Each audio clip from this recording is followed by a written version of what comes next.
예, 안녕하세요. 예, 동작구 평생학습관에서 진행하는 우리 한국문화재 제1강 시작하겠습니다. 제 1차에 총 10개의 문화재가 강의로 있었고요. 또 요청이 있어서 이번에 또 10개의 문화재를 대상으로 해서 미학적 관점으로, 그래서 처음에 이 미학 강의를 들으러 오신 분들은 마리산 참성단이니까 참성단이 어떻게 생겼고 하는 것을 설명할 것 같았는데 전혀 아니다. 그러면 그것은 미학이라는 눈으로 우리가 이 강화도 마리산 참성단을 어떻게 볼 것인가.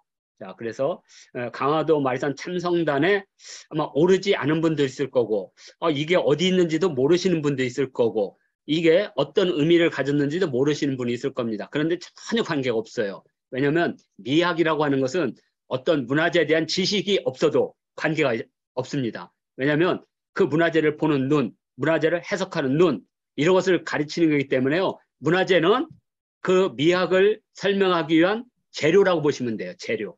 그러니까 우리가 김치찌개를 먹는데 굳이 엄마가 김치찌개를 맛있게 해준 것이 중요한 거지, 엄마가 이렇게 해서 우리 아이들을 위해서 파를 썰거트거트해서 파는 2.3cm를 쓰고 그건 필요가 없어요.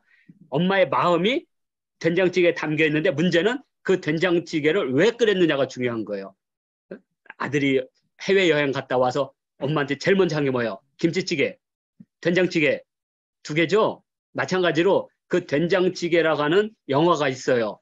그 된장찌개라는 영화에는 그 흉악한, 사람을 수없이 죽이고 했던 흉악범이 탈옥을 해서 도망 다니는데 어느 깊은 산골에서 된장찌개 냄새가 나니까 그 집에 들어가서 그 된장찌개를 딱 먹는 순간 온순해지기 시작해서 형사들이 왔는데 그냥 혼술하게 잡혀가요. 그 대신 소원이 뭐냐? 된장찌개를 먹고 떠나는 거예요. 왜? 그 된장찌개에서는 어떤 미학이 있느냐? 어린 시절 엄마가 끓여준 그 된장찌개, 곧 그 된장찌개는 엄마의 마음이었던 거예요.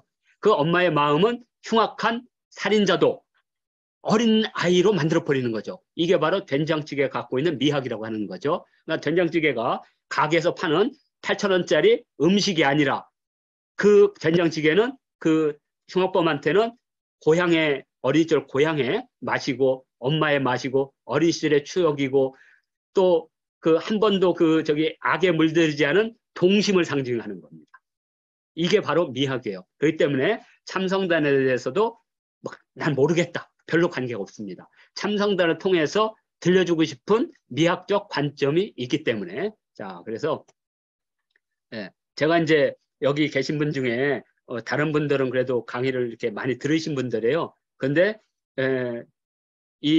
이번에 초등학교 1학년, 2학년쯤 되시는 분 같아. 해서 앞으로 우리 한국의 미래를 위해서 눈높이를 조금 낮춰서 가능한 유치원 선생님이 설명하는 식으로 좀 이렇게 쉽게 하더라도 이해하시라고 미리 말씀드리겠습니다. 저는 초등학교 5학년이에요. 아, 초등학교 5학년입니까? 예, 이제 초등학교 5학년이면 미학에 대한 뭐 어느 정도 수준에서 충분히 가능할 것 같아요. 저는 오정윤이라고 하고요. 주말형 대안학교인 미래학교를 설립을 해서 20년 동안 운영을 했고요. 지금은 코로나19로 인해서 이제 학생들을 모집하는 것은 이제 멈추고 학부모들이라든지 일반을 위한 공부만 하고 있습니다. 그러니까 주말형 대안학교는 안 하고 학습 공동체 같이 공부하는, 그래서 공부를 좋아하시는 분들, 호학이라고 합니다. 호학. 공자님이 제일 좋아한 게 호학이라고 했어요. 공부를 좋아하는 것 자체가 큰 힘이다라고 그랬습니다. 근데 우리 초등학생이나 중학생들은 내가 하고 싶은 공부가 아니죠. 예. 헬리콥터 맘인 엄마가 시키는 공부잖아요. 예? 참 안타깝지만. 그래서 호학을 하는 사람들끼리 이제 학습 공동체를 지금은 운영하고 있고요. 10년 전에 서울 시민대학을 만드는 일에 참여를 해서 지금은 시민대학에서 시민 석사과정 중에 문명과 미래를 담당하고 있습니다.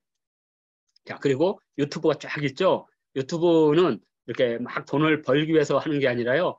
우리가 하는 이런 공부나 이런 것을 알리기 위한 그 기관 단체 3개가 있습니다. 다 연결되는 공부고요. 그 다음에 주제별로 3개 유튜브가 있습니다. 그래서 한국사 유튜브인데 뭐 많이 없어요. 없지만 한 올해부터 시작해서 우리나라에서 가장 내용이 알찬 유튜브를 키울 생각입니다. 그래서 여기는 지식과 정보와 교류를 중심으로 하는, 그래서 뭐 이렇게 까불거나 이런 그 유튜브가 없습니다. 되게 진지한 유튜브라 재미없을 수도 있습니다. 그런데 나중에 깊이 있게 지속적으로 공부할 때는 필요한 유튜브 채널이기 때문에 관심 있으시면 한국사 TV, 그다음에 한자 TV, 특히 한자에 관심이 있는 분들은 한자 TV 이제 열어놓고 이제 막 이제 시작 중입니다. 그리고 전통놀이 TV, 그래서 전통놀이 TV에서도 많은 주제가 있으니까요. 관심 있게 봐주시면 하겠습니다. 그리고 저희 미래학교는 이렇게 여러 답사도 하고 이렇게 했습니다. 지금은 이제 코로나19로 이제 학생들을 모집하는 주말형 대안학교는 이제 하지 않고 학습 공동체만 운영한다, 이렇게 설명을 드리겠습니다. 이렇게. 자, 이제 총 5주에 걸쳐서 진행하는 우리 문화재 명품 해설은 참성당 고인들, 그리고 2회째는 우리 양주원 님이 꼭 들었으면 좋겠는데, 신석시대 때 빗살무늬 토기와 고조선 청동시대 때 농경문 청동기, 박물관에서 늘 만나는 건데 무지 중요한 미학적 관점이 있습니다. 그리고 백제시대 때 대학로와 정림사지, 그리고 신라, 가문사지, 애밀레종. 자, 이렇게 만든 거 이유가 있겠죠? 시대별로 만든 거예요. 그래서 고조선, 그 다음에 백제, 신라, 그리고 이제 수월, 관음도와 팔만대정경, 고려시대. 그래서 전체적으로 총 10개의 문화재를 바탕으로 해서 미학적 관점을 이제 말씀해 이렇게 이야기 드리려고 합니다. 자, 먼저 지금 참성단은 강화도 마리산에 있습니다. 인천광역시 강화군 이렇게 되어 있죠. 자, 그래서 위치는 이렇게 되어 있습니다.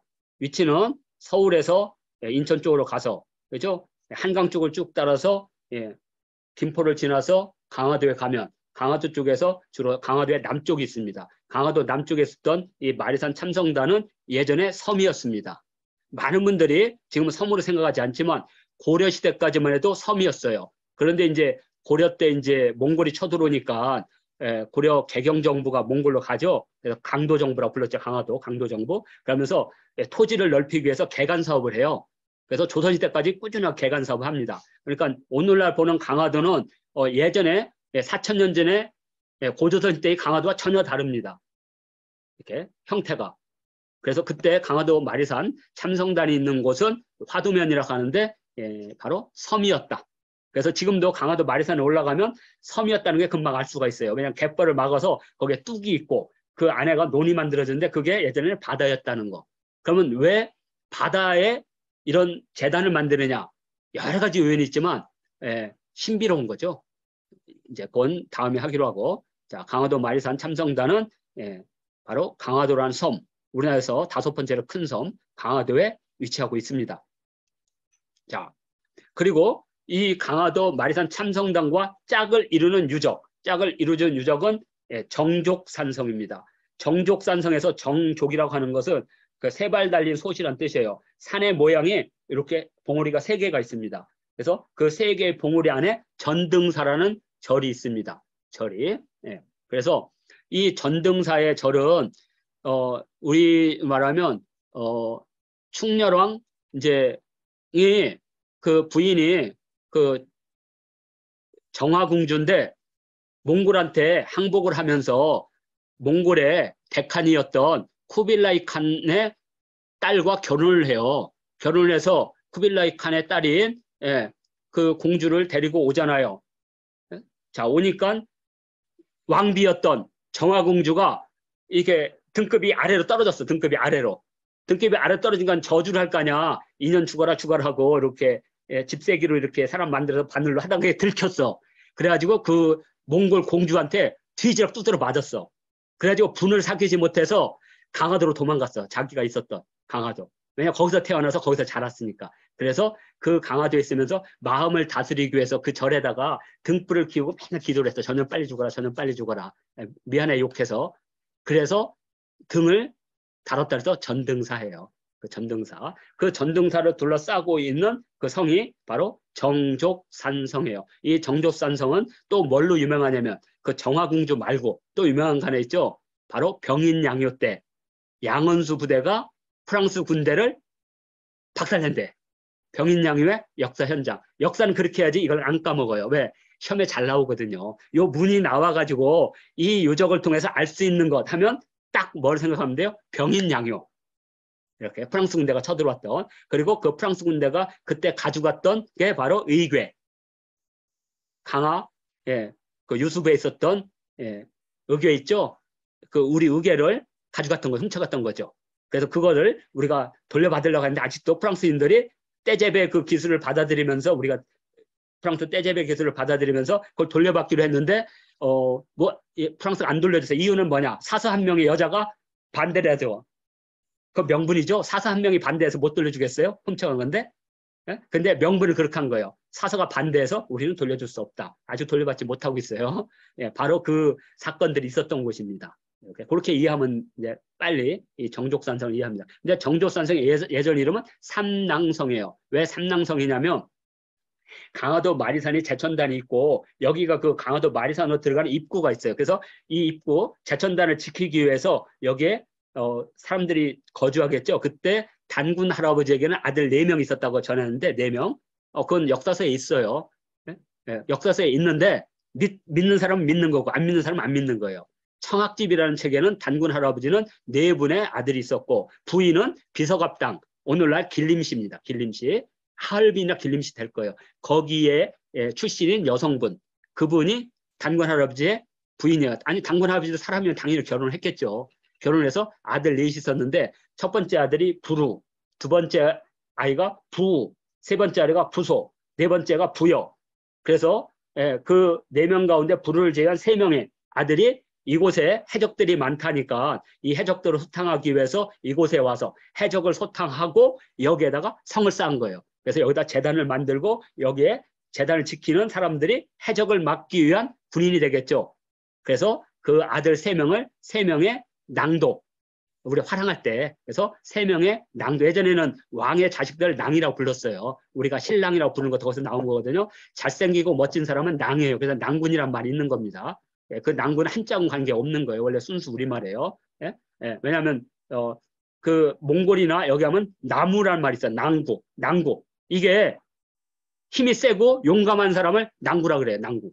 이렇게 아마 그게 큰 나무 같으니까 아마 그렇게 불렀던 것 같아요. 그래서 3명의 아들이 쌓은 상이다. 그래서 삼낭성이라고 부릅니다. 자, 여기가 바로 강화도 마리산 참성단의 바로 아래쪽에 있습니다. 그러니까 지금 여기 보면 지금 여기가 이제 여기가 삼낭성이면 지금 강화도 마리산 참성단은 지금 숫자로 2 정도 되는데 여기에 있습니다. 여기 그냥 가까이 있는 거예요. 가까이. 그래서 삼낭성을 딱 보면 강화도 마리산 쪽으로 들어오는 모든 배들이 다 한눈에 들어오고 또 여기에는 염하라 그래서 한강으로 들어오는 길목이에요. 그래서 서양 세력들이 들어오려면 반드시 이 길목으로 들어와야 돼요. 정족산성 바로 앞으로. 그래서 거기가 뭐냐면 초지진, 덕진진 이렇게 있습니다. 초지진, 덕진진, 갑곤진 이런 식으로 이렇게. 그렇기 때문에 무지 중요한 거죠.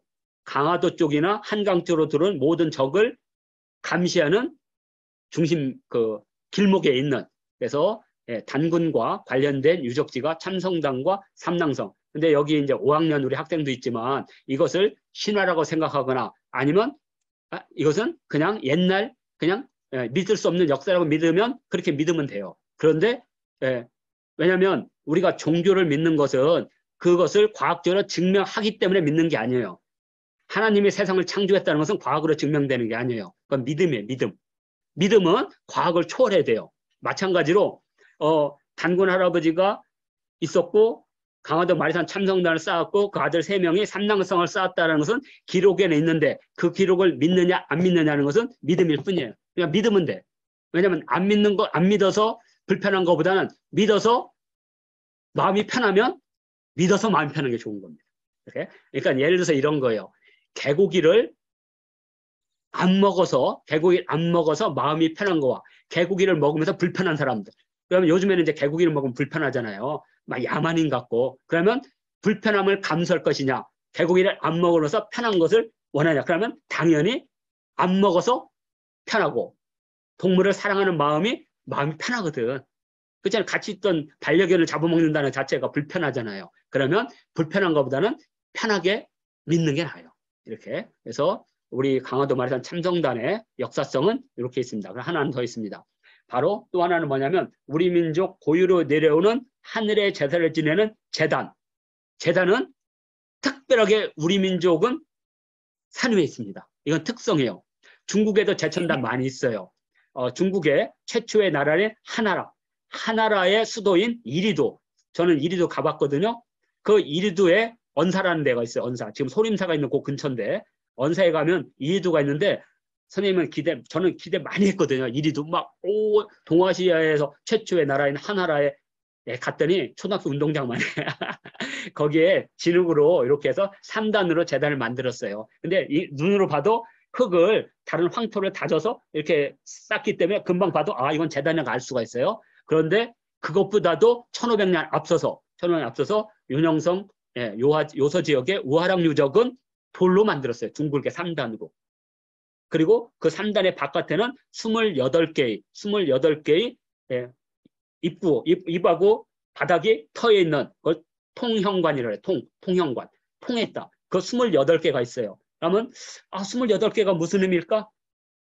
탁 들어와야 돼요. 천상열차 분야지도에서 동서남북의 별자리 해와 달의 운행 주기를 하기 위해서 좌표별을 주는데 그게 동쪽에 7개, 서쪽에 7개, 남쪽에 7개, 북쪽에 7개 해서 28수. 그 28수에 따라서 훈민정음의 문자수가 28개를 만들어요. 예? 그러니까 28이라는 게 어떤 의미인지 금방 아시겠죠. 이렇게. 그래서 28개는 우주를 뜻하는 겁니다. 그래서 거기 이렇게. 그러니까 그런 재단이 있고, 그리고 고구려의 첫 수도로 알려진 흘승골성. 여기도 재단입니다. 많은 분들은 여기에 고구려 초기 도읍지라고 하는데 어떤 미친놈이 여기다 도읍을 해요. 도읍은 아래쪽에 있어요. 아래쪽에 있는데 전쟁이 일어나거나 국가에 특별한 일이 있으면 이곳에 올라가서 이거 올라가기 쉽지 않아요. 엄청나게 어려워. 임금이 올라가려면 매번 가마 타고도 못 올라가. 여기는 신성구역이에요. 신성구역. 이렇게. 그래서 강화도 마리산 참성단도 이 자체가 신성한 공간, 하늘과 가장 가까운 곳. 오늘은 바로 이 하늘과 우주에 대한 이야기. 옛날 사람들은 우주를 어떻게 이해했을까? 이 재단을 통해서 오늘 설명해 드릴 겁니다. 강원도 태백산에 가도 이렇게 산꼭대기에 천재단이 있습니다. 그러니까 산 위에 재단을 만드는 풍습 또는 그런 제도를 가진 민족은 우리 한국인이에요. 중국인은 다 평지입니다. 지금까지 중국 땅에서 산 위에서 제사 유적이 발견된 건 딱 한 군데. 어디냐? 태산. 산동성 태산. 우리 인천 앞바다, 인천 앞쪽에 있는 태산. 근데 그건 사실 원래의 중국 땅이 아니었어요. 중국인들은 저 서쪽 지금 화산이 있는 장안성, 서안이라고 부르는 거기서 시작돼서 그들은 세력을 점점 동쪽으로 와서 진나라 때 드디어 태산을 장악해요. 그러면서 그 태산에서 행하던 제천을 최초로 한 사람이 누구냐? 진시황제예요. 진시황제는 중국 황제 가운데 최초로 태산에 올라가서 내가 하늘의 황제라는 것을 선포했어요. 그래서 그것을 봉선이라고 불렀습니다. 봉선. 봉이라는 것은 땅을 가졌다는 뜻이고 선이란 말은 하늘로부터 내가 이 땅의 계승자란 말이에요. 그래서 선이란 말이 하늘의 제사를 지낼 선이에요. 우리 불교에서 이렇게 수도하고 하는 거 선이라고 부르거든요. 다 한자로는 하늘의 제사 지낼 선. 이렇게. 자, 그래서 중국인들은 기본적으로 평지에 제단을 만드는 특성을 가지고 있다면 우리 한국인들은 산 위에 제단을 만드는 특성이 있습니다. 그래서 이걸 바탕으로 해서 강화 마리산 참성단을 보겠습니다. 자, 먼저 우리가 이제 우리 전통적인 미학, 미학은 동아시아에서는 없는 개념이에요. 동아시아에서는 미학이란 말은 없습니다. 없지만 나중에 그 사물을 보는 관점이 서양에 보는 관점과 거의 같기 때문에 우리 동양도 미학이란 말을 쓰기 시작합니다. 미학을 하나의 학문으로 만든 사람은 독일의 철학자인 헤겔입니다. 헤겔. 칸트 철학을 계승한 사람이에요. 그래서 그 사람은 모든 사물에는 인간이 가장 좋아하는 미적 균형이 있을 것이다 이렇게 봤어요. 그래서 건축에는 건축의 미적 감각이 있을 것이다. 그래서 우리가 파르테논 신전이라든지 콜로세움이라든지 또는 피렌체 대성당 같은 것을 아름답다고 느끼는 것은 그 건축이 갖고 있는 미적 감각이나 미적 제도, 미적 이렇게 수리적 법칙이 있다고 보면 이렇게 그래서 아름답다는 거, 인간은 그렇게 느낀다는 거죠. 그런 느낌을 우리가 최초로 가졌던 게 바로 피타고라스예요. 피타고라스는 다리 종아리의 길이가 다리 종아리 길이가 뭐냐면 5고 허벅지가 4면 이 두 개의 합이 이 두 개 다리 종아리와 허벅지의 합이 빗금의 합과 같다. 그 유명한 피타고라스 3, 4, 5. 그래서 우리 한국인들은 이렇게 종아리와 이 허벅지가 비슷해요. 그러니까 쉬운 말하면 다리가 짧다는 얘기야. 그래서 인간적으로 보면 미학적으로는 아름답지 않아요. 근데 요즘 젊은 또는 어린아이들은 다리가 길죠. 다리가 길으면 어떻게 되냐면 내 이 허리부터 이 다리의 길이와 이 발바닥부터 이 길이가 1.16대 1이 돼요. 그러면 그걸 뭐라고 하냐면 황금 비율이라고 해요. 그러니까 다리가 좀 더 길어야 돼. 그러면 보기가 좋다는 거죠. 근데 한국인들은 이 사람들은 초식동물이기 때문에 배를 많이 하다 보니까 이게 좀 길어요. 그래서 다리가 짧아. 그러니까 다리가 짧은 것을 원망할 필요가 없습니다. 왜냐하면 동양에서 태어나면 당연히 다리가 짧아요. 근데 그걸 뭐가 극복했냐? 먹는 거예요. 먹는 거로 요즘 애들 다 극복됐죠. 근데 아마 엄마나 할머니들은 다리가 짧을 거야. 그러면 이건 옛날에 초식동물이었다 이렇게 생각하시면 돼요.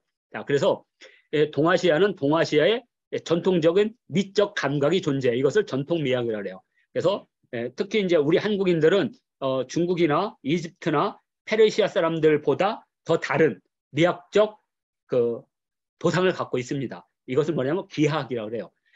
페르시아라든지 이집트는 실물을 직접 그리는 미학을 좋아했다면 우리 북방민족들은 대부분 기호를 좋아했어요. 그래서 이렇게 빗살무늬 토기라든지 청동시대 때 우리 토기에는 이렇게 빗금으로 된 이렇게 도상들이 많이 있어요. 이게 바로 우리 전통미학의 첫 번째. 두 번째로는 서양에는 상징이 별로 없어요. 서양에 상징 해봤자 13 싫어하는 거. 그 뭐 예수님이 뭐 최후의 만찬할 때 13명 있다고 해서 싫어하는 거. 그날이 금요일이었다는 거. 그 다음에 666 짐승의 숫자. 요한계시록에는 그거 왜 별로 없어요. 상징이. 십자가는 나중에 예수님이 돌아가신 후에 부활하시면서 그때 십자가는 원래 죄수를 상징하는 그 형틀이었죠. 그러니까 서양에는 그런 상징들이 많지를 않아요. 왜 그러느냐? 서양은 기독교가 지배를 하면서 그런 상징들을 다 없애버려. 종교적 입장에서. 그러다 보니까 동양은 그게 많이 남게 됩니다. 그래서 동양에는 이 칼이라든지 해에 삼조고 까마귀에 다리 세 개가 달린 이런 상징들이 만들어집니다. 그리고 이걸 바탕으로 해서 동아시아는 특별히 인도도 숫자 1, 2, 3, 4, 5, 6, 7, 8, 9는 인도에서 만들어졌지만 인도가 아니죠 원래는. 맞다 인도. 죄송합니다. 아라비아 숫자라고 해가지고. 인도 숫자. 그 인도 숫자를 만들었지만 거기는 상징이 없어요. 숫자에는. 그런데 우리나라에 오면 이 숫자가 다 상징이에요. 그러니까 3이라고 하는 것은 한 개, 두 개, 세 개가 아니에요. 3은 완성이 될 수도 있고 임금을 상징하기도 하고 그래서 그리고 또 하나는 부활을 상징해요. 그래서 한국에는 항상 3, 3번이란 말을 해요. 3, 3번. 3번 해야지만 승부가 나는. 그래서 숫자에 특별한 의미를 주는 거. 이걸 상수라고 그래. 상수. 그래서 다리 3개 달리면 이것은 군주 또는 지배자를 상징하기 때문에 주로 지배자가 가지고 있는 물품에 주로 다리를 3개로 놓습니다. 이런 식으로 해서 그럼 왜 그렇게 되느냐? 인류 최초에 그런 상징적 부호를 가진 게 여기 밑에 있는 지금 요 부호입니다. 요 부호. 요 부호인데 요 부호를 뭐라고 부르냐면 예전에 동아시아의 역사 속에는 황하에서 거북이 등짝에 어떤 부호가 나왔는데 그 부호를 숫자로 표시한 걸 하도라고 하고 그 다음에 낙수라 그래서 요새 낙수하니까 저기 드라마가 나오네요. 환혼에 들어온 낙수. 네, 중국의 낙양의 남쪽으로 흐르는 강을 낙수라고 합니다. 중국에서 가장 유명한 강은 3개가 있어요. 하나가 뭐냐 황하. 그다음에 또 하나는 장강. 양자강이라고 부르고 또 하나는 회수. 그래서 이 3개 가장 중요하거든요. 회수의 북쪽에서 그 열매가 있으면 탱자가 되고 회수의 남쪽에 열매가 열리면 귤이 된다고 하는 회수가 중국의 중부로 흐르는 강이 회수입니다. 회수. 그리고 제일 위쪽에 황하, 남쪽에 양자. 이게 세 개가 가장 강하고 이 세 개의 강 가운데 지류가 있어요. 지류 가운데 가장 유명한 게 낙수. 그리고 또 하나가 한수. 그 한수가 오늘 한강의 이름의 뿌리가 되는 게 한수입니다. 그러니까 그 낙수에서 제가 말을 잘못했다. 아까 황하에서는 용의 등짝에 이게 있었고 낙수에서는 거북이 등짝에 이 도표가 있어. 그래서 그것을 하도낙서라고 합니다. 하도낙서. 그러니까 동아시아 최초의 인간이 만든 부호예요. 근데 그게 숫자로 되어 있습니다. 이거 숫자가 있죠. 2개, 1개, 2개, 3개, 4개. 그래서 하얀 거 1개, 검은 거 3개. 이게 뭐냐면 우주가 돌아가는 모습을 이 도상으로 표시한 거예요. 그러니까 우주. 그러니까 기독교에서는 우주를 어떻게 표현했냐면 하나님께서 만들었죠. 창조를. 태초에는 아무것도 없었는데 하나님이 만들었죠. 7일 동안. 그게 서양식 개념이라면 동양에서는 우주 창조의 모습을 요거로 표현한 거예요. 이게. 그래서 요게 우주 창조의 숫자예요. 이게 숫자. 요걸 바탕으로 해서 나중에 8개라고 하는 우리 태극기에 있는 8개가 만들어져요. 8개가. 그러니까 태극기 8개를 보면 이 우주가 만들어지고 그 우주의 기운이 인류에게 어떤 형태로 불의 형태, 물의 형태, 바람의 형태, 지진의 형태. 그래서 인간 세계에서 가장 중요한 8가지 뭐냐? 하늘과 땅, 그리고 거기에 불과 물, 그다음에 천둥, 번개, 그다음에 연못, 물 이런 것들이 8가지가 인간 세계에서 가장 중요하다 그래서 8가지를 기호로 표시한 것. 이게 태극기에 있는 8개예요. 그러니까 이것이 바로 동아시아의 우주를 도형으로 그린 겁니다. 그러니까 이걸 보면 우리 옛날에 2000년, 4000년 전에 우리 동아시아 사람들은 어떻게 우주를 인식했는지 알 수가 있습니다. 이걸 바탕으로 해서 하늘은 둥글다고 생각했고 땅은 네모나다고 생각했습니다. 이것을 천원 지방이라 그래요. 그러니까 최초에는 하늘은 둥글고 땅은 네모나다고 했습니다. 그런데 이제 2000년이 지나니까 사람들이 의심하기 시작해요. 뭘 의심하기 시작하면 저쪽 왜 멀리 있는 배에서 오면 물이 판판하다면 배 앞에서부터 배가 보여야 되는데 왜 그때부터 고칠까? 이상하잖아요. 그러니까 결국에는 둥글다는 걸 알게 됩니다. 근데 이제 문제가 생겨요. 평평할 때는 물이 차지만 만약에 지구가 둥글다 그러면 물이 어떻게 밑으로 다 떨어지면 그러니까 이해가 안 되잖아요. 그래서 그때 이렇게 생각했어요. 이렇게 우리 지구가 있으면 지구에 물이 떨어지지 않는 이유는 지구 바깥에 우주에 엄청나게 많은 기운이 그걸 꽉 막고 있다고 생각한 거예요. 꽉 막고 있어서 마치 우리 지구가 달걀처럼 하늘 우주 사이에 둥둥 떠 있다고 본 거예요. 둥둥 떠 있고 이 우주 공간에는 기라고 하는 에테르와 같은 기라는 것이 꽉 차 있기 때문에 이게 유지된다. 이것을 뭐라고 하냐면 혼천우주관이래요. 계란과 같은 우주. 혼천우주관. 그러니까 개천우주관. 하늘이 땅을 덮고 있다는 개천우주관에서 혼천우주관으로 바뀌어요. 그래서 우리 동아시아는 2개의 우주관이 늘 같이 와요. 이게 어디에 있느냐? 우리 서울에 가면 그 하늘의 제사를 지냈던 환구단이 있습니다. 그 환구단은 둥글게 돼 있어요. 그리고 땅과 곡식의 신에 지내는 사직단은 네모나게 돼 있습니다. 이게 바로 하늘은 둥글고 땅은 네모나다. 그런데 또 하나는 뭐가 있냐? 천상 열차 분야에 지르면 우주가 원이 3개로 돼 있습니다. 24시간 보이는 주국원, 그 다음에 사계절에 한 번씩 보이는 내국원, 그리고 높은 산에만 올라가면 보이는 외국원. 그래서 천상열차 분야는 원이 3개로 되어 있습니다. 그게 바로 혼천우주관이에요. 그러니까 개천우주관과 혼천우주관이 그대로 다 있습니다. 근데 여기 지금 마리산 참성단은 개천우주관이에요. 그래서 여기 보면 네모나고 둥글게 되어 있습니다. 이것도 보겠습니다. 그리고 밑에는 바로 사직단, 네모나죠. 그래서 땅은 네모나다가는 개천우주관을 바탕으로 하고 있습니다. 그래서 이러한 도상미학과 상징미학과 상수미학이 합해서 어떠한 신전이라든지 교회라든지 절이라든지 여기에 모두 모입니다. 이것을 우리는 조형미학이라고 해요. 우리 한옥에 조형미학이 있습니다.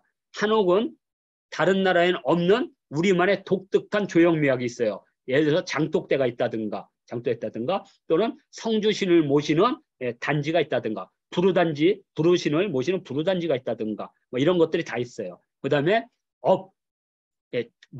자기 집을 지키는 구렁이를 모시는 업이 있어요. 어디냐? 장독대 옆에 있어요. 이렇게 거기 구렁이가 들어와 있으라고. 그래서 예전에 큰 부잣집에서는 구렁이가 나타나면 업등이라서 업이라고 해서 잡지 않았어요. 왜 안 잡았겠어요? 창고에 있는 쥐를 다 잡아먹으니까. 창고에 있는 쥐를 다 잡아먹기 때문에 능구렁이를 업이라고 숭배를 했어요. 이런 것들은 한국의 주택이 갖고 있는 조형성이라고 그래요. 강화도 마리사는 한국의 제천단이 갖고 있는 조형성을 그대로 갖고 있습니다. 자, 이렇게 보겠습니다. 자, 그래서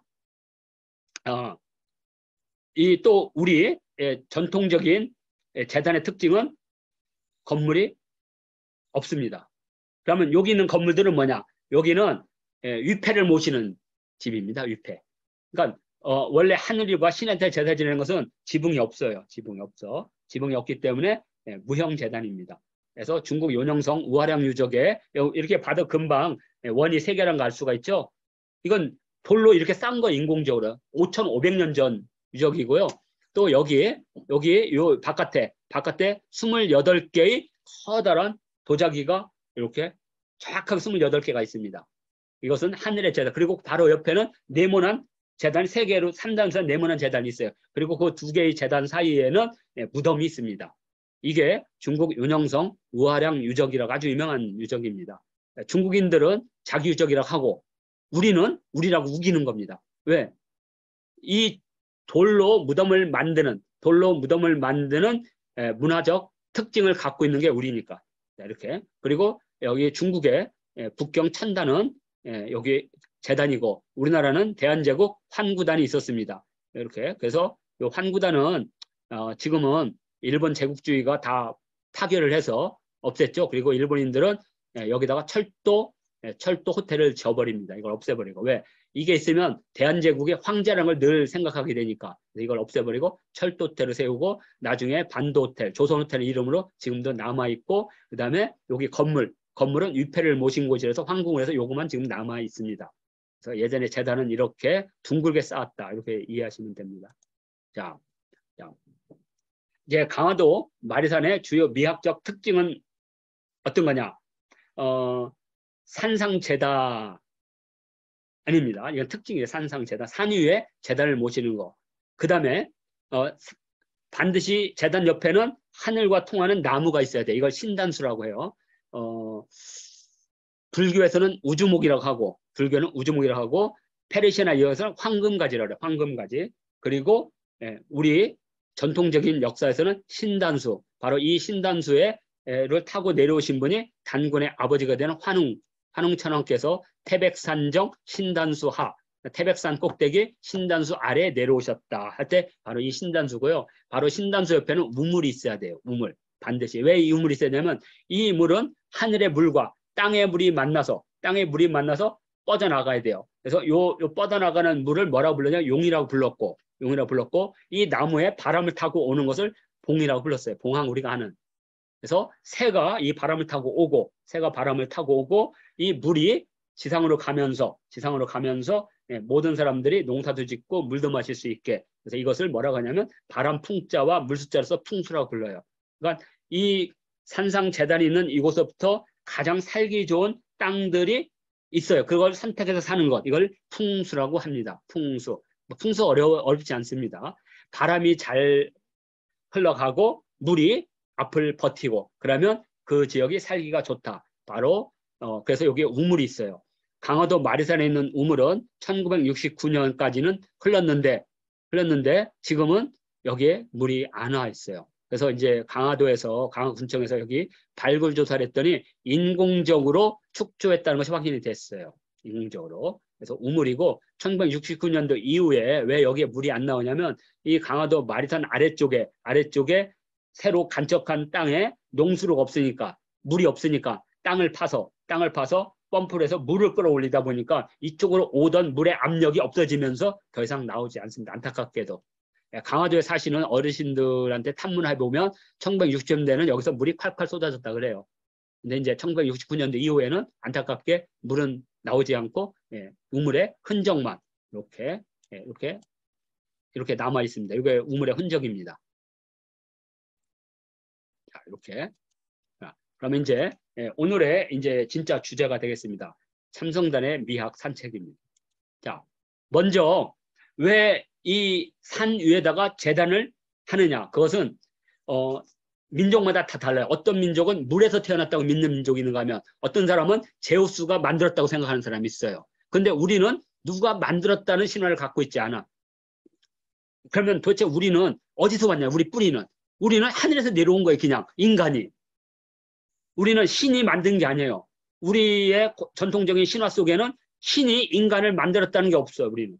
하늘에서 내려와요. 다. 하늘에서 내려와. 자, 하늘에서 내려와서 지상에 있는 사람과 만나서 후손을 만드는 이것을 우리는 천손의식이라고 해요. 우리는 하늘에서 내려왔다. 네. 자, 인도에서는 브라흐만 신이 인간을 만들죠. 인간을 만들어요. 네? 그러다가 나중에 이제 비슈는 이제 인간이 이제 어느 정도 세월이 지나면 이제 브라흐만이 이 우주를 돌리는 힘이 없으면 픽 하고 쓰러져. 아우 나 귀찮다. 그러면 그때 이제 비슈누가 계속 먹여 살리다가 비슈누가 알았어. 그럼 다음 기대할게. 그러면 그 다음에 쉬바가 와서 쉬바해요. 그러면 지구 이 세상이 없어져. 그러면 다시 이제 브라흐만이 또 세상을 창조해. 그러면 비슈누가 또 열심히 인간을 먹여 살려. 비슈누가. 그러다 나중에 쉬바. 그때 쉬바가 들었던 게 이렇게 금강저라는 거예요. 이렇게 쾅 하면 번개가 촥 나오는 거. 그러면 쉬바의 그 번개와 천둥과 가장 가까운 게 제우스죠. 왜? 인간을 창조하고 제우스가 가진 가장 큰 권능이 천둥 번개잖아요. 마찬가지예요. 우리도 그런 신화가 있어요. 자, 세계는 그런 비슷비슷한 신화가 있는데 우리는 하늘에서 내려왔어요. 하늘에 있는 사람이 우리를 만든 게 아니라 그냥 우리는 하늘에서 내려왔다는 의식을 가져. 그러니까 하늘과 가장 가까운 곳에 제단을 만들어요. 이렇게. 그리고 그 하늘과 이어지는 메신저로 새를 끄집어내요. 그래서 우리 한국인들은 새를 숭배하게 됩니다. 그래서 이렇게 농사를 짓거나 이 사람은 일반 농사꾼이 아니에요. 신전의 제사장입니다. 그래서 지금 새 깃털을 꼽고 농사를 지어요. 그러면 이 사람이 농사를 짓게 되면 이 사람의 흙을 주변 사람이 가져가서 자기 밭에다가 또 뿌려서 또 하고 이렇게 계속해서 온 세상에 이 사람의 기운을 받게 이것을 낙영풍습이라고 하는데 이 바로 농경문 청동기 그래서 다음 주에 중요하니까 농경문 청동기 바로 옆에 솥대가 있고 솥대 에 새가 있는 게 있을 거예요. 그러니까 그 솥대가 있는 곳에 농사를 짓는 모습이에요.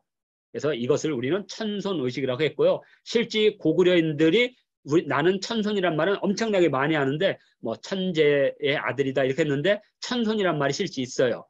어디냐면 함흥에 오메리라는 절터가 있어요. 함흥의 오메리 절터에 금강경 금동판이 나왔는데 거기에 그런 말이 있어요. 우리 조상님들께서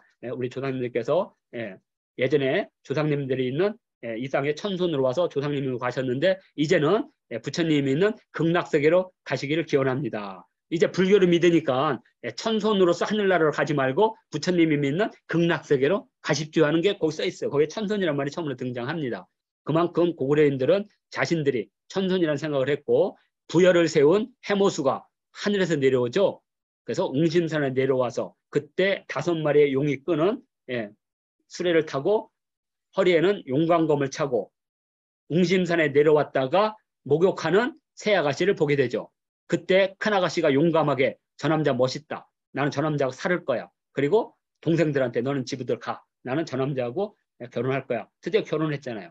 바로 해모수가 그런 사람이에요. 해모수는 낮에는 땅에서 내려왔다가 밤이 되면 하늘로 돌아간다고 했어요. 이런 생각들이 곧 뭐냐? 우리 조상들이 생각했던 천순의식이에요. 우리는 죽으면 북쪽에 있는 산을 통해서 하늘로 올라간다는 믿음을 갖고 있는 그래서 제단에는 반드시 이렇게 나무가 있어야 돼요.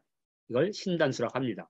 자, 다음에 또 하나는 반드시 제단 옆에는 물이 있어야 돼요. 그래서 우리가 백두산, 천지, 백록담이나 이런 걸 중요하고 태백산의 황지를 중요한 게 바로 낙동강과 한강이 거기서 흘러내려오니까 그러니까 그게 태백산을 중심에서 거기가 무지 신성한 곳 바로 우리 참성단에도 이렇게 하늘의 연못이 있어요. 고구려 도읍지인 오녀산성 혹시 우리 친구분은 가셨어요? 우리 양정원님은? 오녀산성 고구려 도읍지 못 갔죠? 왜냐하면 그때 초등학교 2학년쯤 때 코로나19가 들어와서 그죠? 아마 올해 원래 가려고 했는데 저는 이제 매년 갔어요. 매년 20 몇 년을 계속 갔으니까 아마 한국인 중에 그 뭐죠? 가이드가 아닌 가이드를 포함해서 그럴 거예요. 한국인 가운데 백두산과 고구려 답사를 가장 많이 한 사람을 꼽으라면 딱 두 사람을 꼽아요. 아, 세 사람이구나.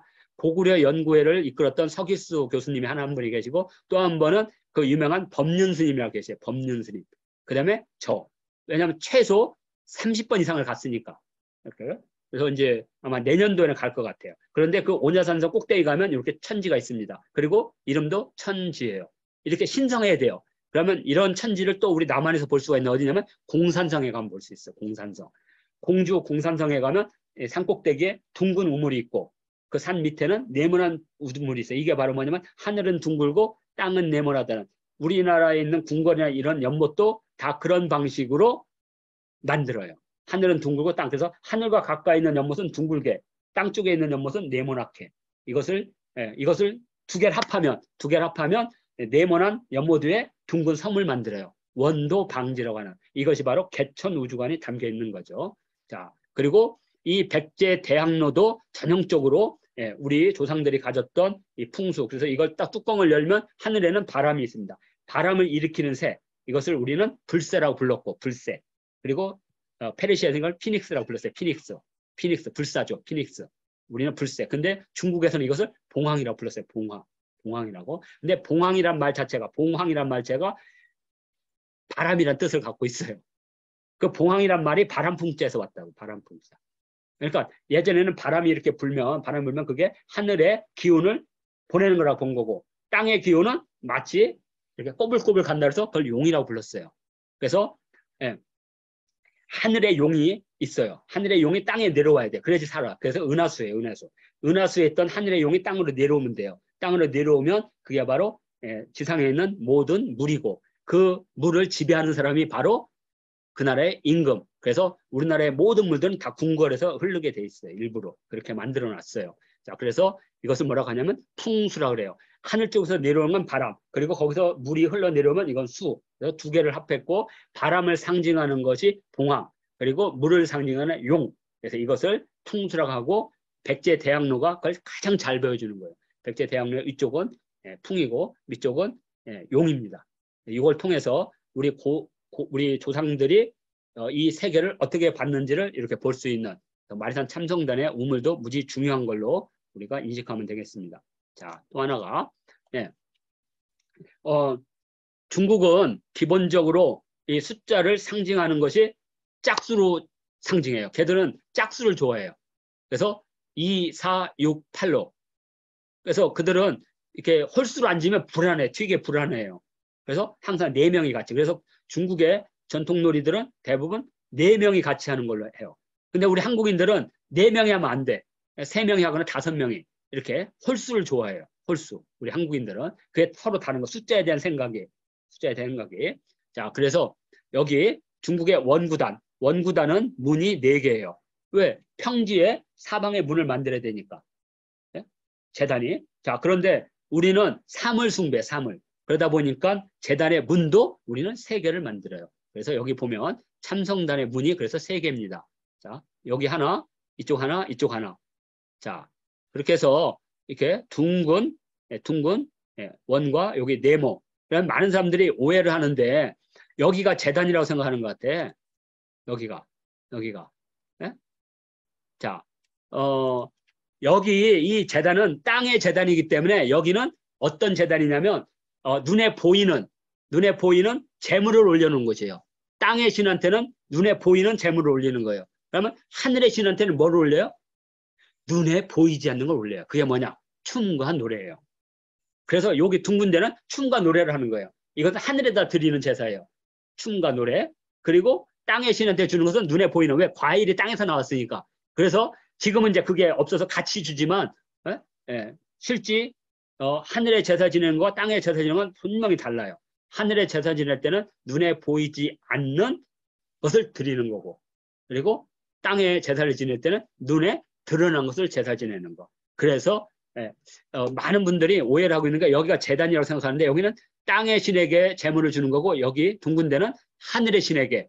그러니까 춤추고 노래하는 공간이 이 둥근 곳, 나무가 있는 신단수가 있는 거. 그리고 여기 위에 있는 이곳은 바로 땅의 신에게 제물을 드리는 거. 그래서 하늘과 땅. 그러면 나머지는 뭐예요? 조상신한테. 그것은 어디에 있느냐? 종묘에 있는 거예요. 그건 종묘에.